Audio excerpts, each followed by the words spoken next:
Bom dia a todos, sejam todos bem-vindos, né?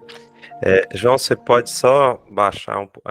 Isso, é o som que tá para mim fazer aqui. Então, hoje nós vamos dar continuidade, como a nossa irmã disse aí, o livro Pontos e Contos, o capítulo 32, a lição de Aritogogo.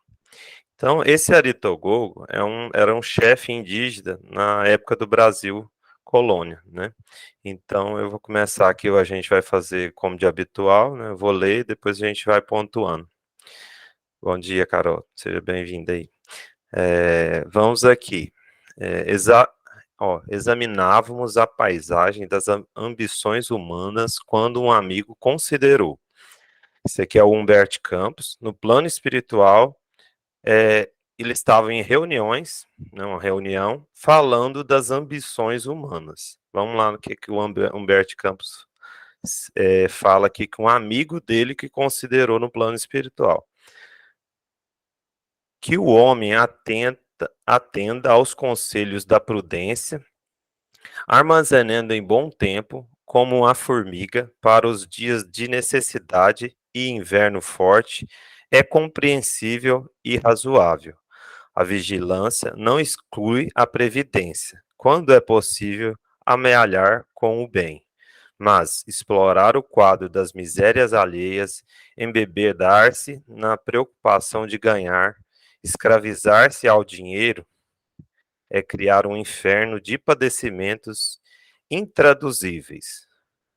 Quando precipícios cavados pelo egoísmo, com quantos precipícios cavados pelo egoísmo conquistador. Desculpa aí, gente, a pronúncia aqui. Ele falou assim, ele perguntando, né, esse amigo do Humberto Campos perguntou assim, quantos prejuízos por causa do egoísmo, né, conquistador. Aí ele falou, é lamentável observar as angústias semeadas nos caminhos humanos. As guerras não constituem senão o desdobramento das ambições desmedidas. É dizer-se que toda essa marcha de loucuras demanda as zonas da morte. Quão incompreensível a nossa cegueira! Nos círculos carnais, quantos pesadelos desnecessários e quanta ilusão para se desfazer na sepultura. Um dos companheiros presentes sorriu e acrescentou: Nesse capítulo, recebi inovidável lição há mais de 300 anos, por intermédio de um chefe indígena em nosso país. Como assim? Perguntei, sumamente interessado. Em princípios do século XVII, esclareceu o interlocutor. Participava dos serviços de uma embarcação francesa em transporte de pau-brasil. Periodicamente, dávamos à costa, onde fizéramos agradável camaradagem com os silvícolas e, naquela época, envergando a qualidade de português do Alentejo, não tive dificuldades para aprender alguns rudimentos da língua aborígene. Ao contato dos nossos, em razão disso, o chefe da tribo litorânea, que respondia pelo nome de Aritogogo, dedicava-me especial atenção. Então, amigo de Humberto Campos, eu vou dar uma pausinha aqui, o amigo de Humberto Campos contando uma lição de um cacique de uma tribo indígena, pelo nome desse Aritogogo, contando que teve em uma reencarnação pregressa aqui no Brasil e era um explorador de madeira. E aí ele tinha um relacionamento bom com esse chefe indígena. Vamos voltar na história. Na sexta viagem de nosso barco, o velho bronzeado chamou-me em particular, ministrando-me uma das mais belas lições de filosofia que já recebi em toda a minha vida. Observando-nos a feiteza em carregar o navio com madeira preciosa, perguntou-me ele, na linguagem que lhe era familiar: Ó, o Ari Togogo perguntando: escute, meu amigo, não há lenha na sua terra? É preciso enfrentar o abismo das águas para alimentar o fogo no lar tão distante? Não, Ari Togogo, respondi, esboçando um sorriso de pretensa superioridade. A madeira não se destina ao fogão. O pau-brasil fornece tinta para a indústria da Europa. Mas para que tanta tinta? Tornou ele assombrado. Para tingir a roupa dos brancos, expliquei. Vem buscar lenha para repartir com o povo, exclamou o cacique, nos, assim como nós buscamos remédios para os que adoecem e comida para os que têm fome. Ó, então ele exclamou aí, né, que estava assombrado, por que eles levavam tanta madeira, tanta lenha para a Europa, né? Então o chefe indígena falou, ó, eles levavam isso e perguntando, né, se era para ajudar a coletividade. Aí o nosso irmão do plano espiritual respondeu, não, não, esclareci, somos empregados de um industrial. Toda a carga pertence a um só homem. Trata-se de um poderoso negociante de tintas em França. Aretogogo arregalou os olhos, espantado, e indagou: que deseja esse homem com tantos paus e tanta tinta? Aí o nosso amigo do Humberto Campos falou: fazer fortuna, respondi. Alcançar muito dinheiro, ter muitas casas e muitos servidores. O chefe indígena sacudiu a cabeça e tornou a perguntar: mas esse homem nunca morrerá? Ri-me francamente da interrogação ingênua e observei: morrerá por certo. Então, disse o índio, se ele vai morrer, como, como nós todos, deve ser tolo em procurar tanto peso para o coração. Tentei corrigir-lhe a concepção, obtemperando. Esse homem, Aritogogo, está preparando o futuro da família. Naturalmente, pretende legar aos filhos uma grande herança, cercá-los de fortuna sólida. Foi aí que o cacique demonstrou um gesto singular de desânimo e falou em tom grave: ah, meu branco, vocês estão procurando enganar a Deus. As tribos pacíficas, quando começam a cogitar desse assunto, esbarram nas guerras e que se destrói umas às outras.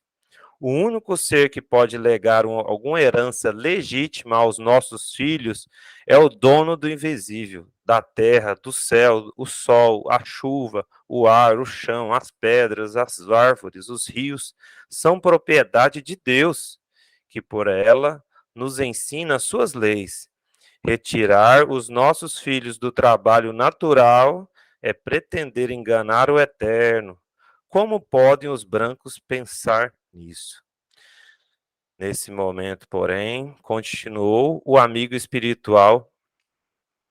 O comandante chamou-me ao posto e despedi-me de Aritogogo, para não mais torná-lo vê-lo naquela recuada existência. O companheiro espraiou o olhar pelo céu azul, como a uma imagem distante do cacique filósofo, e concluiu: desde então, modifiquei minha ideia de ganho, compreendendo onde estão o supérfluo e o necessário, a previdência e o desperdício, a sobriedade e a avareza, a reserva justa e a ambição criminosa. A lição de Aritogogo incorporou-se ao meu espírito para sempre. Com ela, aprendi que dominar o dinheiro é aproveitá-lo a bem de todos, socorrer a necessidade e distribuindo bom ânimo. É obra do homem espiritualizado, mas deixar-se dominar pelo ouro, na preocupação do ganho transitório, não reparando os meios para atingir os fins, ensabargando direitos de outrem e valendo-se de todas as situações para rechear os cofres e multiplicar os lucros, tão somente para manter a superioridade convencional em prejuízo da consciência, é obra de homem vulgar, escravizando aos gênios perversos da tirania. Nosso irmão X, querido Humberto de Campos. A lição vem primeiro sempre para a gente, né? Então, o facilitador é o primeiro a estar de par com grandes ensinamentos aqui, né? Então, a gente vai observar, meus irmãos, eu vou projetar o outro, que aqui está falando das riquezas, né? De um indígena, nosso irmão Aritogogo, que traz uma lição para um português que depois contou essa história para Humberto Campos nas reuniões nos planos espirituais, né? Falando acerca justamente de como que deve ser esse emprego da riqueza. Nos primeiros parágrafos aí, no item 1, fala justamente, eles estão discutindo essas ambições. Fala da prudência, não excluir a previdência. O que que é isso, né? Então, a gente tem que guardar uma reservinha ali, né? Mas não com pretensão de ter fortuna, tudo aquilo ali para mim, né? Isso que o nosso irmão está falando lá, lá na reunião deles, né? Não explorar os quadros das misérias alheias, embebedar-se na preocupação de ganhar, escravizar-se ao dinheiro. Ó, vamos dar uma pausa aqui, escravizar-se ao dinheiro, né? Quantas vezes a gente erra nesse quesito aqui, meus irmãos, né? Que a gente sempre está trabalhando mais, né? E talvez está deixando de estar com o filho, de passar uma orientação tanto da escola convencional como do evangelho, né? Então, assim, ó, o que ele falou aqui? É criar um inferno de padecimentos intraduzíveis. Então, a gente tem que analisar essa fala aqui dos nossos irmãos, né, lá no plano espiritual, tanto que é importante a gente sempre estar utilizando o dinheiro, sempre com o intuito da coletividade. Olha ele falando aqui, o egoísmo conquistador, angústias semeadas, guerras, né? A gente está vendo isso hoje, né? O que acontece, né? Ele falou do Brasil colonial, é até interessante, né? A gente vê hoje, né? Tanto que os países explorou o Brasil naquela época remota não, né? 300, 400 anos atrás, e hoje, por incrível que pareça, com a pandemia aí, tudo se inverteu, né? Esses países na Europa estão sofrendo falta, escassez de energia, de comida, né? E o nosso país está crescendo, né? Pra você ver como é que é a lei da causa e efeito aí acontecendo, né? Ó, vamos voltar na nossa história. Pesadelos desnecessários e quanta ilusão para se desfazer na sepultura. Olha que interessante, né? Vamos supor, eu trabalho a vida inteira igual um louco, fico rico, afortunado, e depois isso tudo vai nosso caixão, a gente sabe, não tem gaveta, né? Todo mundo vai para o mesmo local, né? O cemitério, independente, o corpo vai se decompor. E o que que a gente leva? Vamos ver mais para frente nossos amigos do céu e inferno, o que que eles trazem para a gente, né? Então, aqui não é nem o céu e o inferno, aqui é o Evangelho segundo o Espiritismo. No capítulo 2, ele traz assim, o meu reino não é deste mundo, né? Jesus disse isso, né? Aqui é um relato de uma rainha da França, lá de Havre, 1863, né? Que ela desencarnou como rainha na última existência. Olha o que que ela relata aqui para nós. Fui da realeza terrestre, e o orgulho me perdeu sobre a terra. Que carreguei da realeza terrestre? Olha o que que ela fala, olha a resposta dela. Nada, absolutamente nada. Rainha fui entre os homens, rainha eu acreditava que seria ao entrar no reino dos céus. Que ilusão! Que humilhação, quando vi acima de mim que acreditava bem pequenos e eu desprezei porque não tinha sangue nobre, né? Ela desprezava os plebeus, desprezava toda aquela ralé da realeza dela, onde que ela era rainha, né? E aí chegou no plano espiritual, o que que ela se deparou, né? Que aqueles pequenos no plano terrestre, lá no plano espiritual, eram enormes, tinham luz, e ela não. Mais um pouquinho, eu fiz alguns recortes, mas quem quiser depois dar uma lida completa no relato dela, ela fala aqui, ó, para se granjear um lugar neste reino, no reino celestial, são necessários a abnegação, ela falando, renúncia e desprendimento, a humildade, a caridade em todas a sua celeste prática, a benevolência para com todos. Quando chegar no plano espiritual, não se vos perguntará o que fostes, que posição ocupastes, mas o bem que hajas feito, as lágrimas que enxugastes. Olha só, tanto que essa rainha nos traz ensinamentos importantes, né? Rainha na terra, chegou no céu, plebeia, sofredora, espírito sofredor. Vamos continuar a nossa história, vamos voltar lá no Aritogogo, né? Esse chefe indígena, ele encontrou com esse português que estava trabalhando para a indústria da França, para um industrial da França, um empresário da França, né? Para transporte do pau-brasil. A gente sabe que o pau-brasil, antigamente, ele tinha um valor como se fosse ouro.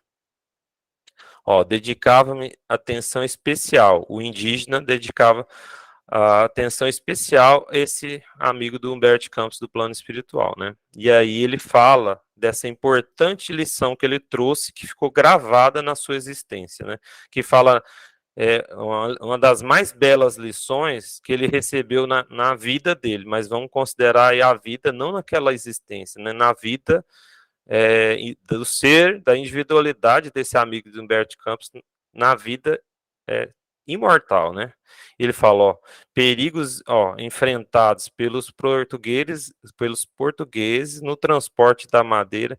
Se realmente será que valeria a pena o índio, né, questionando o branco, esse transporte dessa madeira para a gente, para aquele industrial ganhar tanto dinheiro à custa de tanto perigo que essa tribulação, toda aquela pessoal que trabalhava no barco, os funcionários dele, para ele ficar rico, esse cara, correndo esse tanto de risco para ficar afortunado. Será que valeria a pena? É isso que o índio, ó, para você ver a sabedoria do índio, né? A gente sabe que o índio, a visão naquela época, parecia para aquelas pessoas um ser primitivo, né? Mas a gente sabe que o espírito ele pode ser bem mais anterior, né? Então eu estou falando aqui, né? Eu tenho um certo nível de evolução, mas pode ser que os meus filhos são um espírito muito mais antigo que eu e tenha muito mais coisa a me ensinar. Foi o que aconteceu nessa história. Aritogogo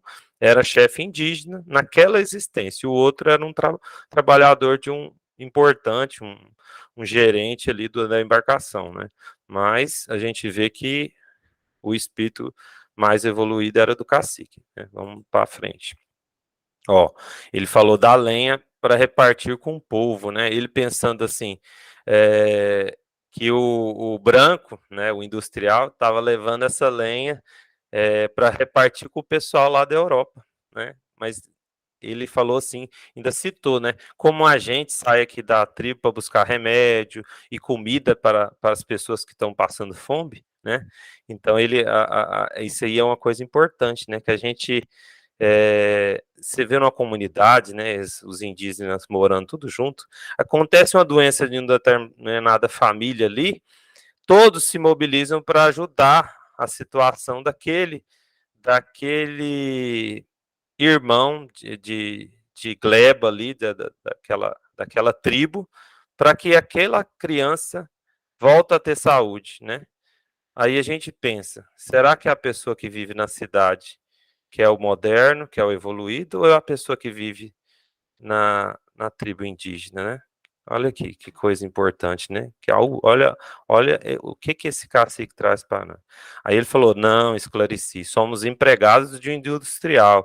Toda carga pertence a um só homem. Trata-se de um poderoso negociante de tintas.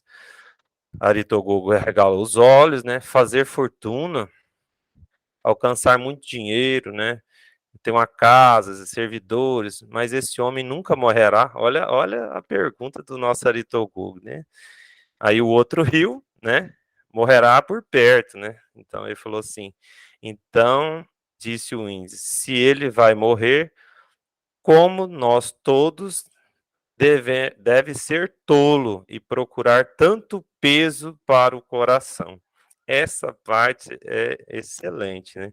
Então o índio mostrando que as coisas materiais, os bens terrenos, quando a gente desencarnar, se eu estou muito ligado a eles, eu vou ter um perispírito mais ligado às coisas materiais e meu coração vai estar pesado, preso às coisas da matéria, né? Mais para frente, agora eu vou trazer um relato do céu e inferno, lá no capítulo 4, Espíritos Sofredores. O Céu e Inferno é um livro excelente do nosso irmão Allan Kardec, aí, que ele traz vários relatos de espíritos em diferentes situações ao desencarne. E aqui nós achamos tem um capítulo inteiro falando dos espíritos sofredores. E aqui eu trouxe o Augusto Michel. Era um espírito, na última encarnação, moço, rico, boêmio, gozava de larga e exclusividade à vida material, né? Olha o que como é que foi a situação do desencarne desse Augusto aqui, Michel. Ele desencarnou já num acidente. Concede uma série de comunicações ao longo de alguns meses após o seu desencarne, onde se verificava dificuldades para o seu desprendimento em relação ao corpo. Olha a situação. Ele trouxe várias comunicações para a equipe do Allan Kardec da época, né? E com dificuldade, ele em busca de ajuda, com dificuldade para o desprendimento do corpo pesado, porque era rico, boêmio, e só pensava na vida material, e não fazia nada para o coletivo. Vamos ver o que esse nosso irmão trouxe para a gente. No dia 21, no dia 11 de maio, eu vou ter que cortar algumas coisas, senão não dou conta de falar tudo, né? Aí ele fala assim, que ele implorando ajuda para aquela equipe do Allan Kardec, porque ele queria misericórdia, né? Ele queria que eles fizessem oração para ele, para acalmar os sofrimentos dele. Ele falando assim, esse espírito: vejo quanto a minha vida foi contrária ao que deveria ser. Vejo as falhas cometidas. Fui no mundo um ser inútil. Não fiz o uso proveitoso das minhas faculdades. A fortuna serviu apenas à satisfação de minhas paixões e os meus caprichos do luxo e da minha vaidade. Não pensei senão nos gozos do corpo, desprezando os da alma e da própria alma. Deus descerás a misericórdia de Deus até a mim, pobre espírito que sofre as consequências de suas faltas terrenas. Orai para ele me perdoar, né, libertando-me das dores que ainda me pungem. Agradeço-vos a ter de vindo aqui orar por mim. Então, esse espírito era tão materializado, tão assim arregada aquela fortuna dele, sofrendo muito, não conseguia se desvencilhar do seu corpo físico, né? Fazer o desprendimento para ele continuar na erraticidade. Ele pediu ajuda desse grupo, né? E foi atendido e pedia preces lá no cemitério, né? Porque ele não conhecia nem que a gente para fazer uma prece para outras pessoas, para intercessão e pedir, né, que Deus dê misericórdia para aliviar a dor dessas pessoas. Ele acreditava que tinha que fazer oração só lá no túmulo. Ele não entendia ainda isso, né? Aí de tantas comunicações, a equipe de Kardec teve que ir lá no cemitério. Vamos voltar aqui. Ó, aí Kardec comenta aqui, ó. A insistência do espírito para que se orasse sobre o seu túmulo é uma particularidade notável, mas que a sua, a sua razão de ser levarmos em conta a tenacidade dos laços que o corpo o prendiam, a dificuldade do desprendimento em consequência da materialidade da sua existência. Olha aí para você ver, né? Então, assim, a gente, ele estava tão perturbado, mas tão perturbado que ele, se as pessoas não fossem orar lá no túmulo dele, ele achava que não ia conseguir a misericórdia de Deus. Vamos voltar agora para nossa Humberto Campos, né? Lá para o Aritogogo. Ó, ele falando aqui, ó. Essa parte é importante para nós pais, né? Preparando o futuro da família, legando aos filhos uma grande herança. O europeu, lá o português, falando para o indígena, que ele, o patrão dele lá na Europa, o industrial, estava juntando as coisas para deixar um legado, uma grande herança para os filhos. Essa parte eu achei fundamental aqui separar para a gente. Vocês estão procurando enganar a Deus.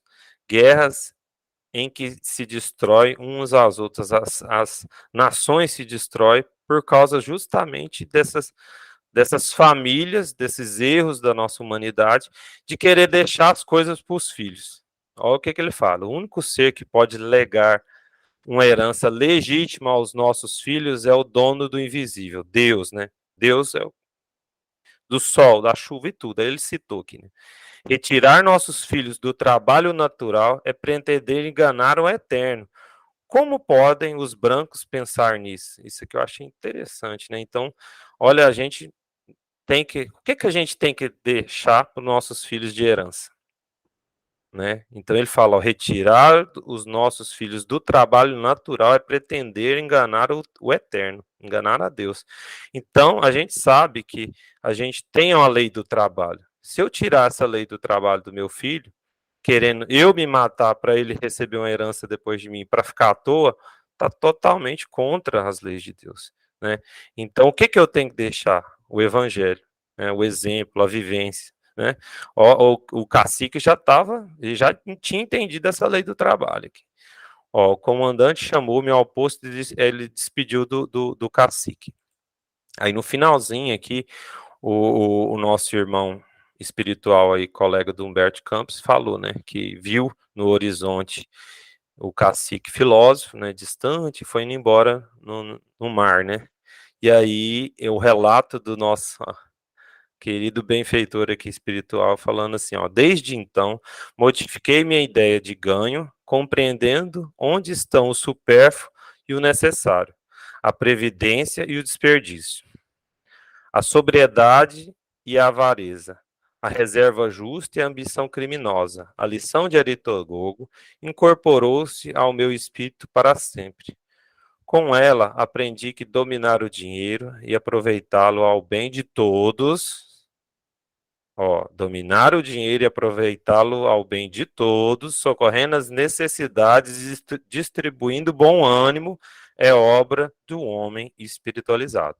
Mas deixar-se de dominar pelo ouro, na preocupação do ganho transitório, a gente sabe, vou dar uma aspas aqui para o nosso irmão espiritual aqui, ganho transitório, né? Tudo da matéria é transitório. A gente não tem posse. Essa casa que eu moro não é minha, né?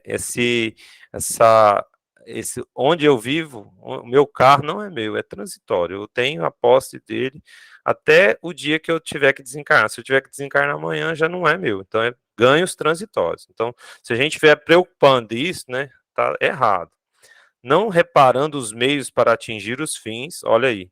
Quantas vezes a gente já errou nesse negócio aqui, ó? A gente não reparava os meios para atingir os fins de uma fortuna. Quantas vezes a gente deve ter roubado, enganado, para se estar numa situação superior, acreditando e prejudicando o nosso irmão para tomar um cargo dele, para roubar uma terra dele, etc. Né? Nossa, ainda bem que a gente tem o véu do esquecimento. Né? Assabarcando direitos de outrem e valendo-se de todas as situações para rechear os cofres e multiplicar os lucros, tão somente para manter a superioridade convencional. É em prejuízo da consciência. É obra do homem vulgar, escravizado aos gênios perversos da tirania. Humberto Campos. Olha que belíssima essa conclusão do nosso amigo aí, do Humberto Campos, que trouxe essa lição, né? Belíssima, agradeço a espiritualidade, sempre tá mandando, né? Porque a gente sempre, na prova da riqueza, a gente vê os relatos dos espíritos, tem um relato da Condessa de Paula, no Céu e Inferno, ela fala justamente isso, que ela teve que vir na miséria várias vezes, várias encarnações, para conseguir passar pela prova da riqueza, porque ela já tinha falhado outras encarnações na prova da riqueza. E o que o Livro dos Espíritos traz para nós? Olha a fórmula da felicidade, ó. F igual a PN mais CT mais FF. Olha que bonita essa fórmula, né? Fórmula da felicidade, né? Questão 922 do Livro dos Espíritos fala assim, ó, como é que como é que todos nós vamos conseguir chegar a alcançar a felicidade? Ele fala assim, ó, para a vida material, a posse do necessário, os espíritos superiores respondendo. Para a vida moral, a consciência pura, consciência tranquila e a fé no futuro. Essa que é a forma, meus irmãos, da felicidade, né? Então a gente precisa se matar para trazer heranças, deixar heranças para os nossos filhos? Não. A gente posse do necessário. Então, será que posso comprar uma roupa, vamos colocar uma bolsa de 30 mil, sendo que tem uma de R$ 1.000, né, que me satisfaça minhas necessidades, e deixar esses 29 mil aí a mais só por causa de uma marca, e meus irmãos passando fome na rua, né? Será que eu estou fazendo o uso, né? E será que isso era necessário? Para mim era supérfluo, né? E para a vida moral, isso é para a vida material, felicidade, né, para os homens, né? Então, para a vida material é a posse do necessário. Para a vida moral, consciência tranquila. Nossa, né? A gente vê como é importante a consciência tranquila, né? A fé no futuro, né? Porque a gente está no mundo de provas e expiações, a gente passa o tempo todo por expiações e provas. E aí, olha a importância, né, da gente estar trabalhando isso, né? Eu não enganar meu próximo para me dar bem. Será que a minha consciência, que a gente sabe que a lei de Deus está gravada na nossa consciência, para a gente não errar? Será que a minha consciência está sensível ou ela está muito insensível, que está totalmente com os olhos vendados, né? Então a gente tem que trabalhar a nossa consciência, estudar bastante, para a gente, cada vez mais, ela acusar antes de ou, se eu errar, já arrepender de imediato e já procurar reparar, né? Olha aqui o que o Livro dos Espíritos traz de novo para a gente na questão, eu acho que é da 100 em diante, fala da escala espírita. Espíritos imperfeitos, de terceira ordem, os mais primitivos mesmo, ali, imperfeitos. A gente sabe que na primeira ordem, os puros. Olha as características que o nosso irmão Allan Kardec traz para nós, que ele, através de tanto de comunicações, leu, entendeu o que seria os espíritos da parte da escala evolutiva, o mais baixo. Predominância da matéria sobre o espírito. Olha só. Propensão para o mal, ignorância, orgulho, egoísmo e todas as paixões que lhes são consequentes. Então, meus irmãos, se a gente vê, olha o primeiro item que ele falou, né? Predominância da matéria sobre o espírito. Então, o que a gente tem que trabalhar? Quanto mais a gente trabalhar o espírito e dar predominância sobre a matéria, a gente vai caminhar para a escala dos espíritos de primeira ordem, os celestiais, os espíritos puros, que a gente sabe que é o nosso Mestre Jesus trouxe para a gente justamente todos essas lições do plano superior para a gente alcançar essa felicidade, né? Então, ele traz nas parábolas, no Evangelho, no Sermão do Monte, tudo isso aqui para mim vencer o orgulho e ser mais humilde, eu sei pensar mais na solidariedade, no amor ao próximo, análise dos inimigos. Jesus trouxe isso tudo, né? Olha o que eu trouxe aqui para a gente, né? E nosso irmão que estava com o coração pesado, né? Com certeza desencarnou com o coração pesado, ou a gente quer ter esse tipo de recepção no plano espiritual. Que tal o Dr. Bezerra, através da mediunidade de Valdo Franco, trouxe para a gente como que ele foi o médico dos pobres, não morreu na situação bem próxima, assim, uma analogia mais longe, mas pobre é como Jesus, né? O Jesus não teve nada a vida inteira. O Dr. Bezerra teve e se desvencilhou de tudo e morreu pobre, né? Sem nada, tudo, doou tudo, fazia de tudo. Quando ele não tinha nada, ele dava um abraço, dava um passe, dava um conselho, estendia a mão, né? E olha como que o Dr. Bezerra foi recebido no plano espiritual. Ele estava mesmo sendo um espírito já mais evoluído que a gente, ele estava passando pela perturbação dele lá num hospital espiritual e aí escutou murmúrios das pessoas lá fora do hospital espiritual. E aí ele perguntou para a irmã Celina, uma mensageira da Maria de Nazaré, um das mentores que auxiliava o Dr. Bezerra na época. E aí ele perguntou para a Celina o que era esse barulho, essas vozes lá no fundo que ele estava. Aí ela chamou ele na janela e falou assim: olha aqui para o senhor ver. Aí ele saiu na janela, olhou, nossa, mas que tanta gente, quem são esses?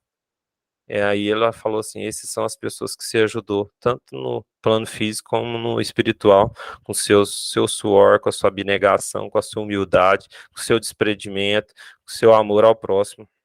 Eles vieram pessoalmente te receber aqui no plano espiritual. Então, ele fala que nada no mundo, de tudo que tem, das festas, todas as alegrias mundanas, se compara de longe, assim, com a alegria ser recebido dessa forma no plano espiritual. É, assim, uma felicidade que eu não sei nem expressar, porque Dr. Bezerra para Chico, para Emmanuel, entre outros, né, para ser recebido desse formato. Então, coitado, assim, tanto que a gente é ignorante, a gente pensa que as coisas aqui trazem alguma felicidade, sendo que a felicidade real no plano espiritual, ela é muito mais, muito melhor, muito, muito melhor do que as mundanas. Os espíritos falam, tem um relato da Condessa de Paula, justamente isso, ela fala que ela conseguiu passar na prova da riqueza, e quando foi recebida lá no plano espiritual, que nem se comparava a alegria que ela sentiu no plano espiritual de ser um espírito completista, né? Então, meus irmãos, passando um tempinho aqui, vou deixar a palavra para vocês, né, discutir, mas aqui tem uma mensagem de Emmanuel, né, que fala que Deus primeiro, né, que se a gente não está na condição de riqueza, está numa dificuldade, né, sempre a gente poder isso primeiro, tanto na riqueza, na situação de classe média, ou qualquer outra. Então, ele fala que diante de todas as provações e à frente dos próprios erros, busque Deus primeiro, né? Então, se a gente buscar Deus primeiro, a gente pode ter certeza que está sempre no caminho dessa felicidade do bem proceder, viu? Fiquem na paz do nosso Mestre Jesus, gratidão a todos aí.